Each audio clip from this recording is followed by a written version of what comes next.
Welcome to the Real Estate Connecting podcast. And today I have an amazing guest. He is actually in real estate, does a lot of stuff for real estate people. And today we're going to bring him because he's a fractional CFO, right? Drew, is that correct? So COO. COO, fractional COO. Yeah. Okay, awesome. Yeah, close. Yeah, very close. Well, anyways, Drew, tell us a little bit about yourself, man. Yeah. So I would say I kind of always stuck around the greater Cincinnati area.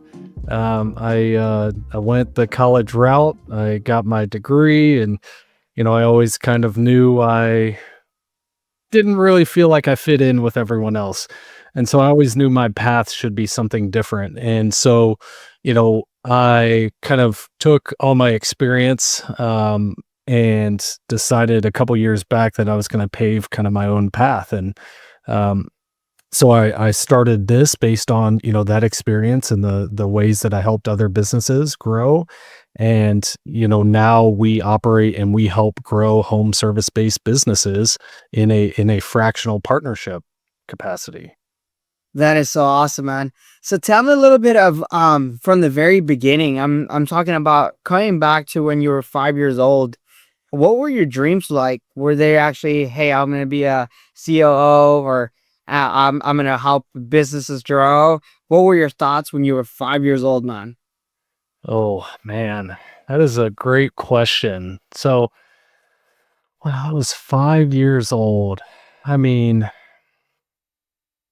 I know I always was very good at math and numbers, and I used to think that I would do something in terms of, you know, something related to that. So, I always thought maybe I'd be a mechanical engineer, or maybe I would be in kind of construction management.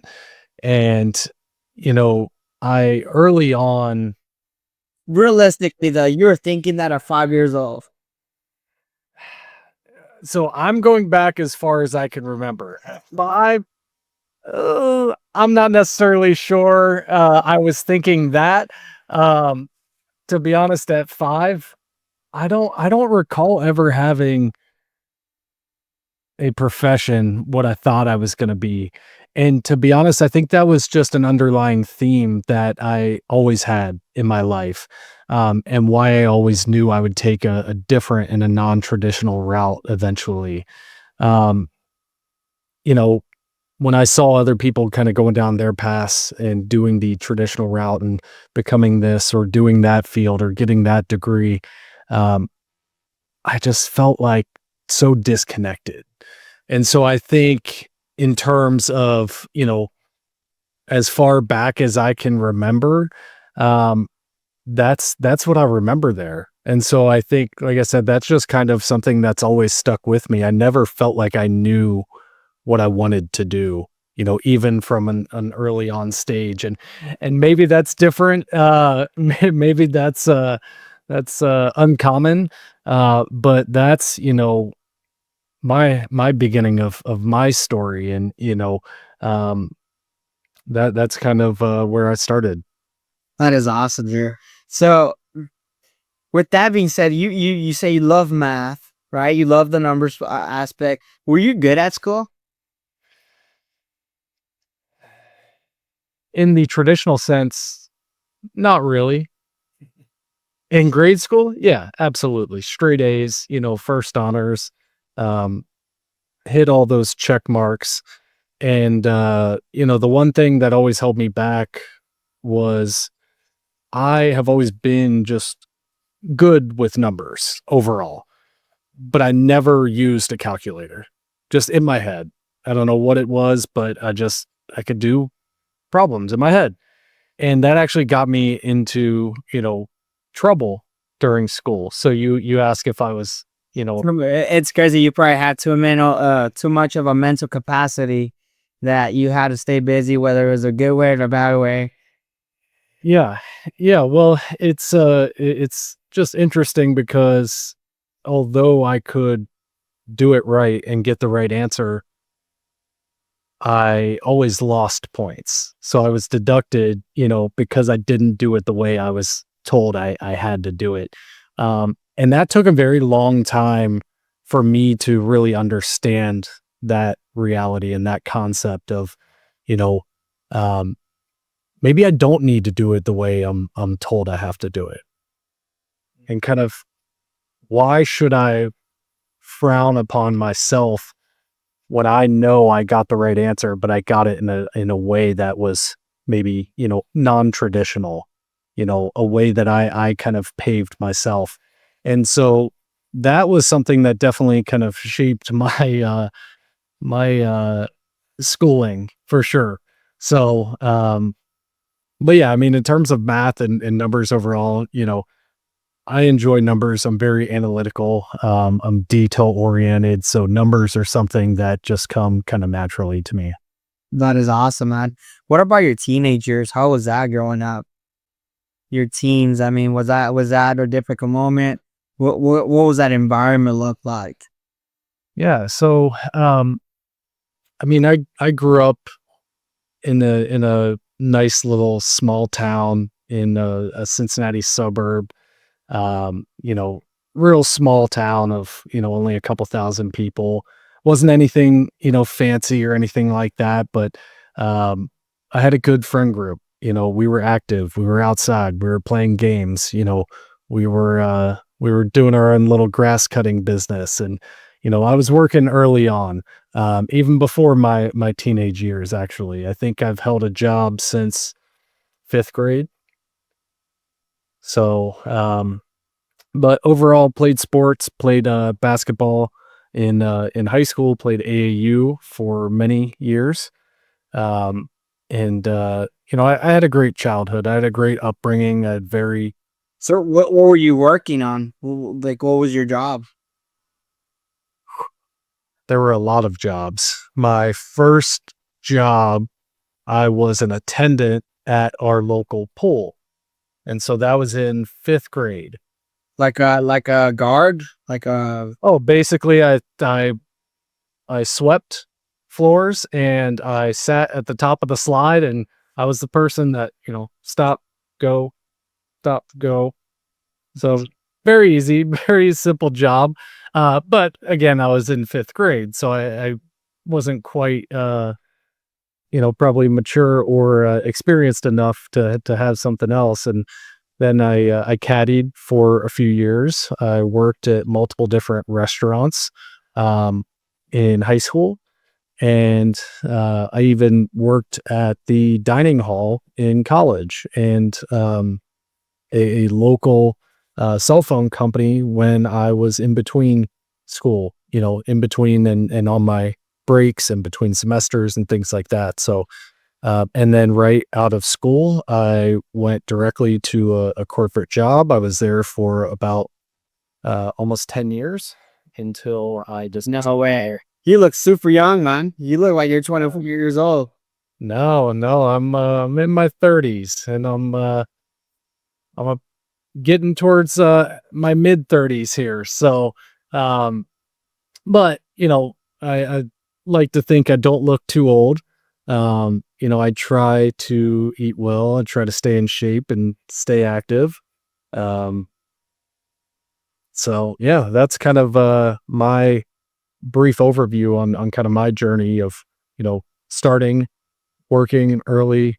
Um, What motivated you to start working early? I mean, it seems like you had a very peaceful life.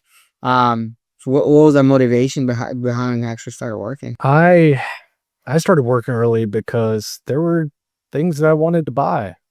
There was stuff I wanted to do, and Give me an example of something you wanted to buy really bad that made you get a job, man. oh, back then, I mean, if you want to talk about the early, the junior high days, I'm sure it was probably something like a video game. I feel like that's something I definitely recall wanting to buy, and so you use that money to buy that. And I remember in high school, I wanted a nice phone. Um, I don't know if you recall the Sidekick phone or going to that. I wanted a Sidekick. So I worked really hard and I scrapped up all that money from working, and bought that. And, so the lesson I think there though is just that I appreciate the fact that, even if my parents had money to get nice things like that for me, um, they still would have made me work for it. It was the motivation was your parents, basically your parents made you work. Essentially, well, they weren't gonna buy me these things. They weren't gonna get me, this cool new phone or, buy me these video games and, splurge on things. I was gonna have to work for it. If I wanted it, I gotta get a job. I gotta make money. I gotta learn how to save so that I can buy it myself. Let me ask you a question though now. Yeah. There's something that it's very common to happen is that when we're kids, right? When we're young, is like, well, my parents don't want to buy me nothing. Uh, and then your parents are like, okay, well, you have to work to deserve things. And now, or back then, we used to get mad, right? Well, you could just buy it and it'll be over with, right? But now, as getting as a mentality as a parent, it's different, right? We want our kids to work and make sure they put in the work and stuff like that because we personally learned from that. I mean, I started working when I was like 13 years old, right? So it's now I'm understanding the grown up conversations, if you will, as far as like why it's important to get that work ethic. What are your thoughts behind that now? Yeah. I mean, it's just one of those things where you are old enough or mature enough to have that understanding yet. And so I think as a parent, I think it's a parent's duty and responsibility to, um, not be their friend, but be their guide. So not give in to, those types of things so that you can teach them, the right lessons. And even though in the moment, yeah, we're upset or mad about it, why won't they get us these things and do these things? And, but in reality, I think, you know, that is such a good benefit because it teaches us something more important, and that's the lesson behind it. Um, so that's kind of my feeling on it, and that's how, my kids will be raised as well, because I want to teach them, you know, the right way to grow and, uh, get the right traits and the right values and instill the right ethics in them.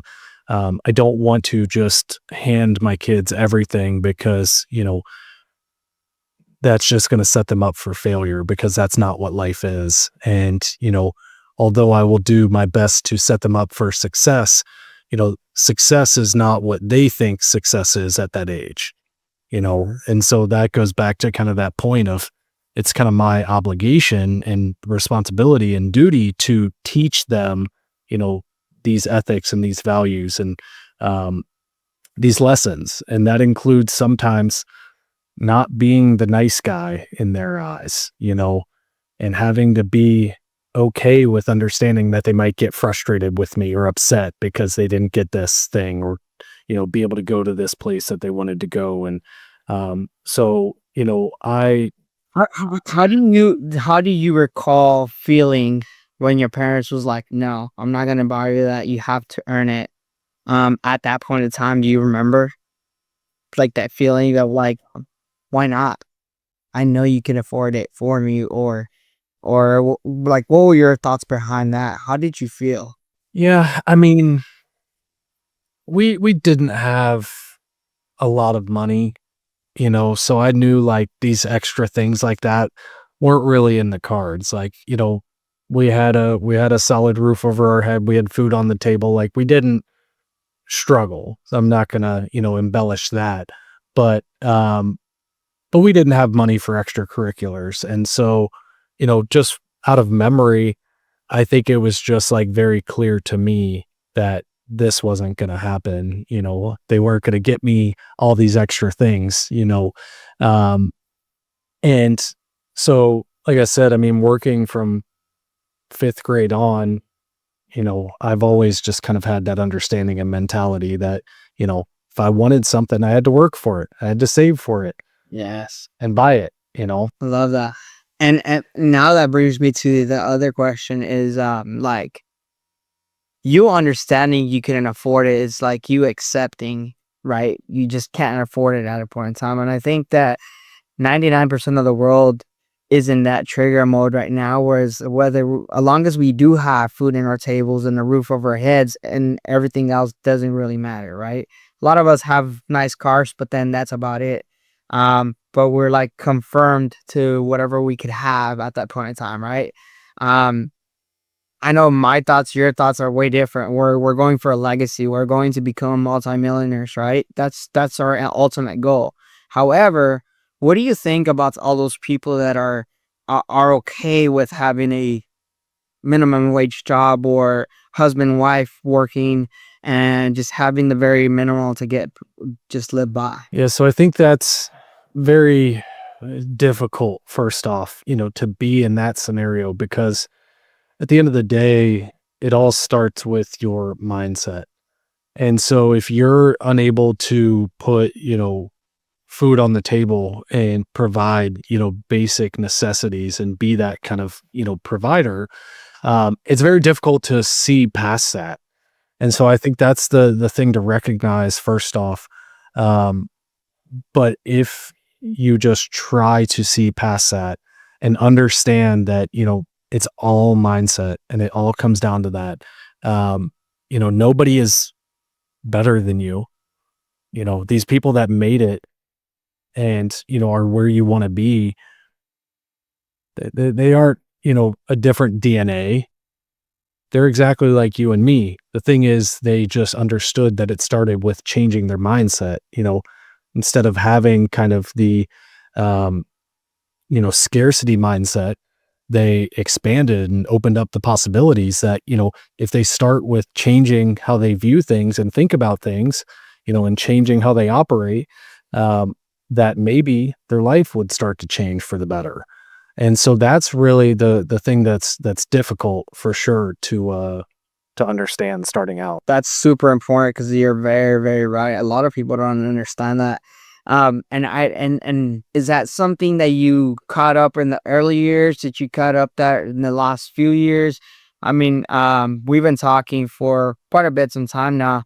We actually met at one of our Andy Elliott's events. So that just brought me to a conclusion right away that you're looking for becoming a better version of yourself day in and day out. Uh, when did that shift came upon, right? Because a lot of people are looking for the shift. They're looking to change their lives. They're looking to change the mindset. But a lot of people don't even purchase the ticket to go out and travel to change their mindset, right? Or they don't take the action items to change. When was that pivoting point for you, that you said, you know what, I have to change yes for yes? That was more recent. I mean, that was just in the last few years. You know, um, I like I said, growing up and, my whole life an underlying theme was I always knew I was gonna be doing something different. It just none of these traditional paths felt right. And so, you know, I basically always just understood that um I needed to do something else. And it really took my last job at the corporate office that I worked at for me to kind of understand. And I, being a planner as well, I knew I just had to jump. I couldn't just keep planning and planning and planning because I was never going to actually make the cut and jump and go into starting my own business. And so yeah, that was just in the last few years that I realized that. And, being in that environment of, everyone kind of doing the same things and, wanting the same things and, everyone's just kind of coasting by just hold you back. And that's something that I realized. So, leaving that a couple years back really jump started my, growth journey and, getting into better shape, both physically and mentally, establishing better habits, continuing to grow. I would say just in the last few years, I grew more than the prior 30 years combined. Insane. just in terms of the growth that I've had mentally, and the understanding that you know, I've had mentally, and that growth. What was the one thing that like made you jump and make that decision? For me, it was like I read Rich Dad Poor Dad. Right, I was in a job site working construction when one day, one of my buddies like, "Hey, you have to read this book." I've never been I wasn't a reader at that point in time. I don't want to do nothing with textbooks. I hated school kind of a person, right? I absolutely don't want to go to like college. That was my thoughts back in the day. And then it was to like, hey, you gotta read this book. What happened to be that I started listening to it on Audible, right? It was like that free book that Audible gives you, and that just completely changed my life, and I was like, "You know what? I definitely need to make a change." That was my pivoting moment, right? What was your pivoting moment? What was that one thing that you said, "Boom, change or change?" Yeah, so for me, where I felt like I had the pivoting moment was just I I supported a lot of distribution partners in my old role, and I just felt like Can you explain what I you meant and what you said there? yeah, yeah. So I used to work for a wireless company that was, across the entire nation, and I managed the sales and distribution for the eastern half, um, for the business. What And company like Verizon, T-Mobile, so that it's similar. So we're what's called an MVNO. So we were a mobile virtual network operator. So similar to, you've heard of Mint Mobile, and, Track Phone and companies like that. So we were basically like that. And so we operated on one of the major networks, you know. So, okay. um, yeah. But, with that, I just got to a point where I just kept having to have conversations I felt like I shouldn't have to have. I kept having to just follow a script and a path that I was told to do. And I just realized, like, I don't know what I should be doing, but I should not be doing this. You just didn't love what you were doing. It was against your values. Yeah, I mean, I don't know if I would say that it was like inherently against my values and, like, things like that. But I just knew that there had to be a better way. There had to be something else that I could do. Like, there had to be something where I could be in control and build a business where I would always operate with integrity and doing things the right way and looking out for, the partners that we support and work with. And, helping not just one company, but helping a ton of companies, achieve their potential and their goals, in their businesses. And so that's something that, we continue to do on a daily basis. That is awesome. And how did you become a fractional COO? Was it because of the like you stepped up the ladder? Was it because you went to school for that? Can you give us a little bit more context on that? Yeah, yeah. So I actually got my degree in project management. So kind of building and overseeing project scopes and, having to kind of see the big picture of everything and the whole picture, which is very easy to overlook, certain facets. So that's kind of where the start was. But, in my prior corporate role, I did move up, to a couple different roles, on both sales and the operational side. And we were a smaller, corporate entity. So, we only had, I believe, about 25 full-time employees, and we were, just breaking into the 9-figure of annual revenue mark. So with that, I had to manage all of the operational sides of things, for the business, for my portion of the business at least. And so I had to help build out the structure and the trainings and the procedures and, how we operated. And so, from there, when I initially left my corporate role, one of my distribution partners reached out to me and wanted me to kind of step in and oversee their business, from the operations side so that the owner could actually step away, and I kind of filled in those gaps when he stepped out of the business to work on other businesses that he owned. Um, And so that's kind of where I realized, like, this is where I add a lot of value. That is awesome. So you were literally helping people just open up departments, making sure that all the trainings were in place, all the SOPs. Literally, you're doing the legwork that everybody's not willing to put in. Is that right? Essentially, that's a piece of it. But part of it, is also the fact that most business owners are busy running their business, so it's hard for them to kind of zoom out a little bit and be able to dive into all of those operational procedures and set aside that time to be able to do it because, you can't draw out exactly how your business operates because that's probably going to take you a couple weeks time of only doing that. And business owners can't just step away from their business for weeks at a time to Right. help, you know, backtrack and build out all those processes that should have been built initially. And so the thing is, I help establish that kind of baseline foundation for them between trainings, operational structure, hiring processes. And we even go as far as, white glove solutions to where we will manage the hiring for certain clients, based on their package level and investment. So, there's some Like what you clients. do now, currently. Yes. That's where you can help. So you can help a person. Let's say it's a few man show, and they don't even know how to hire. You could help people hire, basically. Yeah. And so, like, first and foremost, I'm sure a lot of people heard this before, but, you know, we never push hiring based on experience because everything can be taught. Everything in the world that anyone has learned was taught.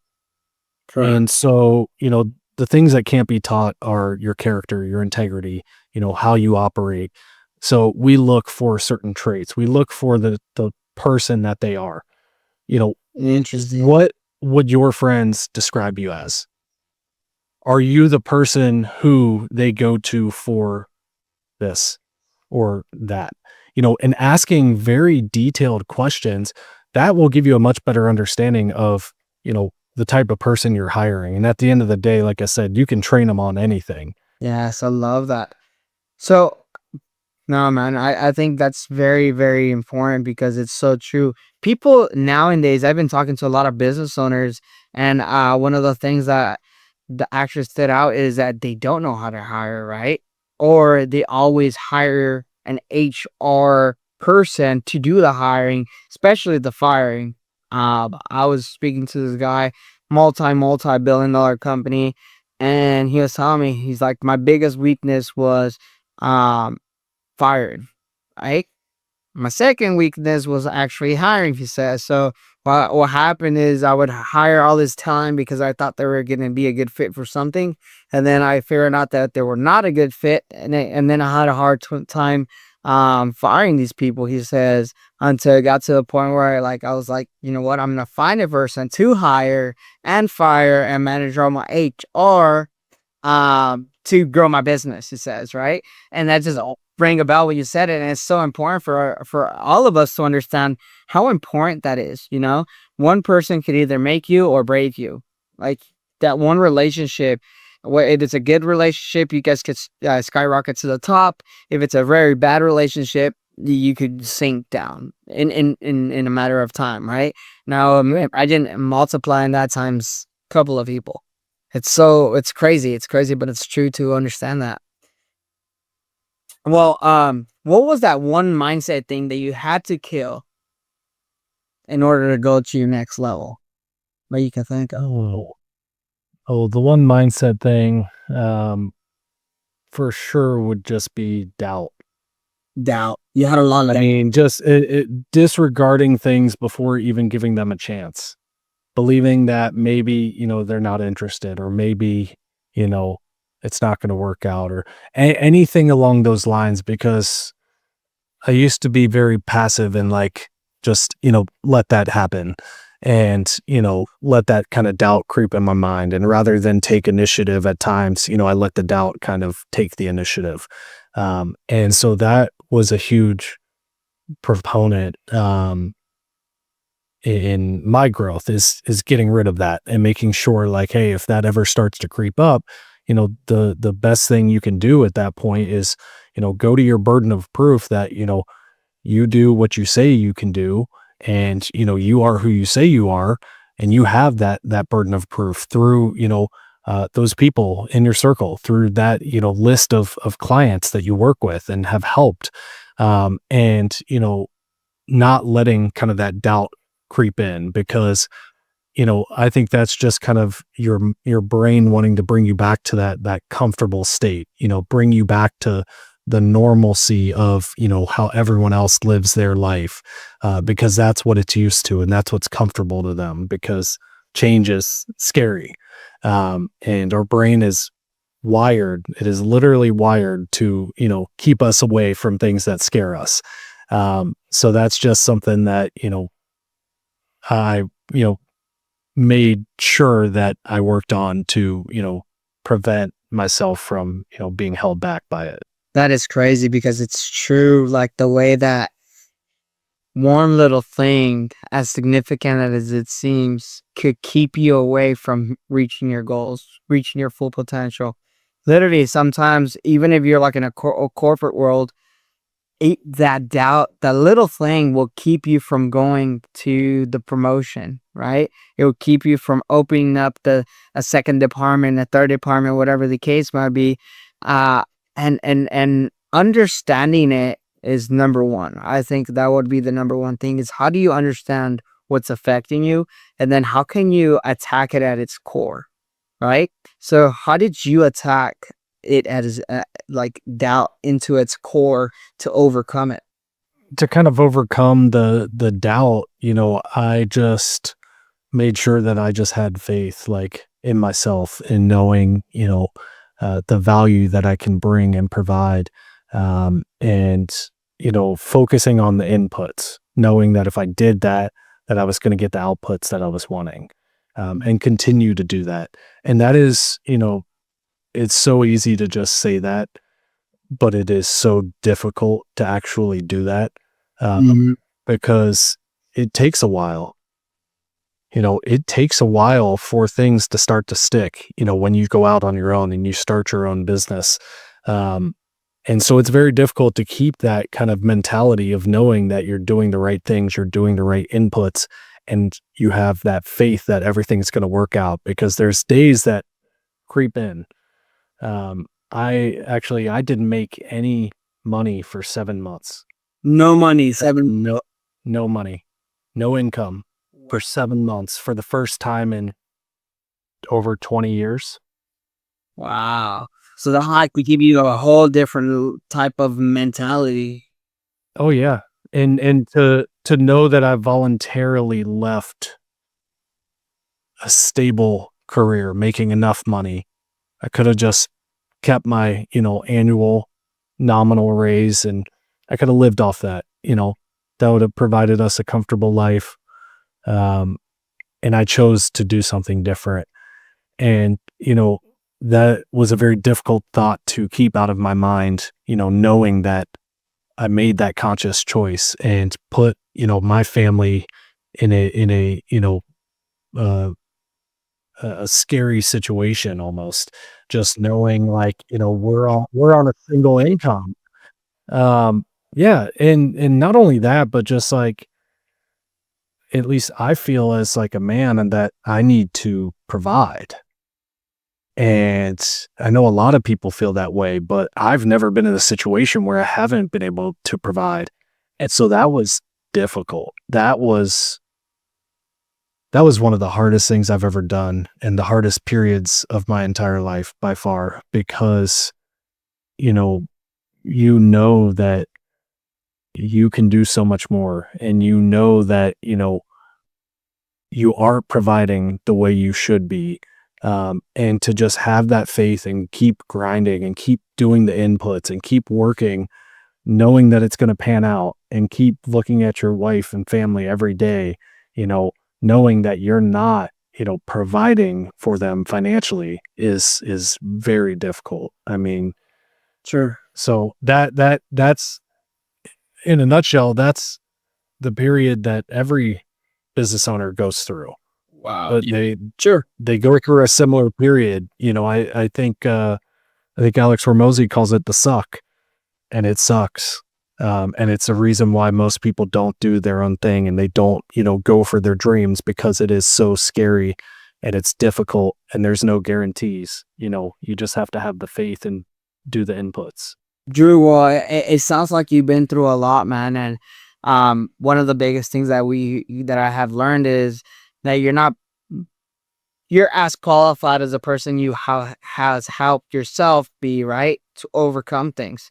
There is a lot of people struggling right now, and there's a lot of people that have that doubt in their mind. And also, there's people that are starting their businesses right now at this point in time, and they don't know how to overcome, or they don't know how to go to the next level, or sometimes we're literally just so focused on the problems that we never see a solution, right? And every time I speak to you, you're a solutions guy, right? You're a solutions guy. You're always looking for how can we make this better? How can it provide value?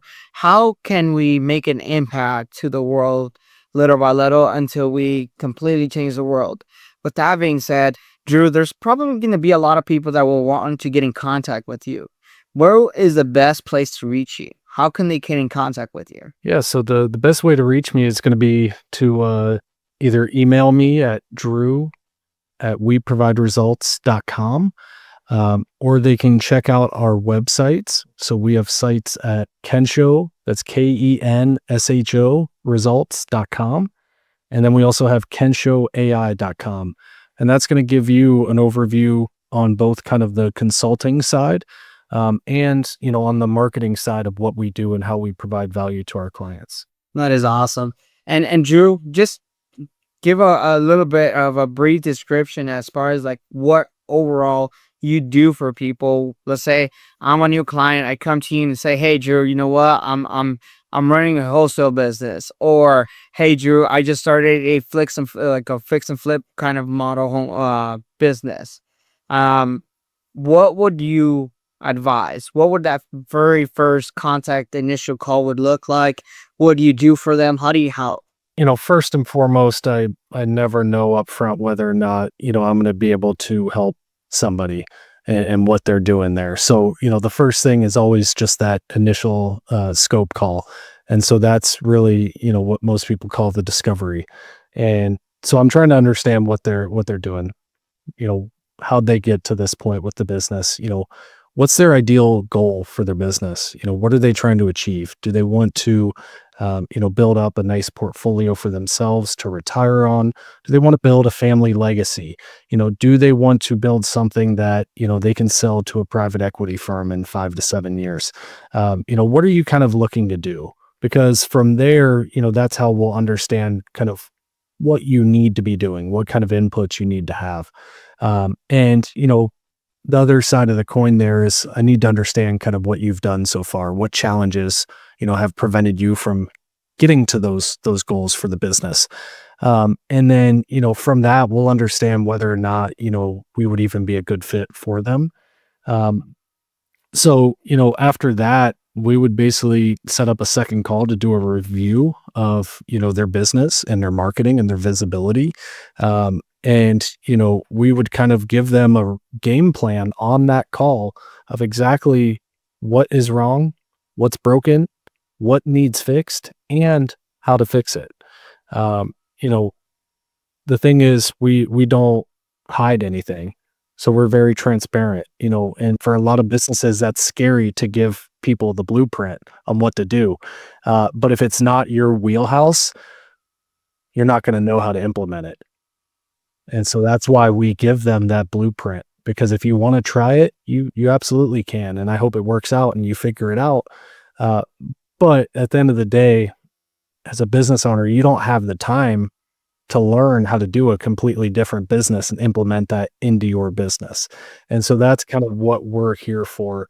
And then after that, if that's something that, we both find as a good fit, we have very clear packages that we offer. They're month to month. There's no contract requirement from us. So, that's the guarantee that we're going to deliver on what we say and what we promise we're going to deliver on every single month. And if we don't, then you just call us and you say, "Hey, Drew, it's not working out." And there's nothing tying you for another 8 months or a year or 2 years. So what better guarantee to know that you're going to get the value that you need uh, out of that? Because that's kind of what holds us to making sure that we give you all of that value and then some every month to keep you around. Love that. Love that. Well, you guys heard Drew. He is here to help you guys out, right? He's not looking for a contract. He's not looking to take your money and not help you. He's willing to give you all his blueprints. Literally, how he got out of his corporate job was with no job or basically no money, no income for more than 7 months, right? We will say 7 months just to keep it safe. But 7 months, no income, and now he's running a very successful business, helping other business owners, right? Whether they're starting, whether they're in the mix, whether they have a lot of years and they're looking to optimize. So guys, if you guys need help in your business, in the marketing and strategy, in a 30,000 foot view, Drew is the man. I appreciate you, Drew. You are awesome, man. You always tend to help me out a lot, and I greatly appreciate you, man. Yeah, no worries. Thanks for having me on, Zeke. You see you.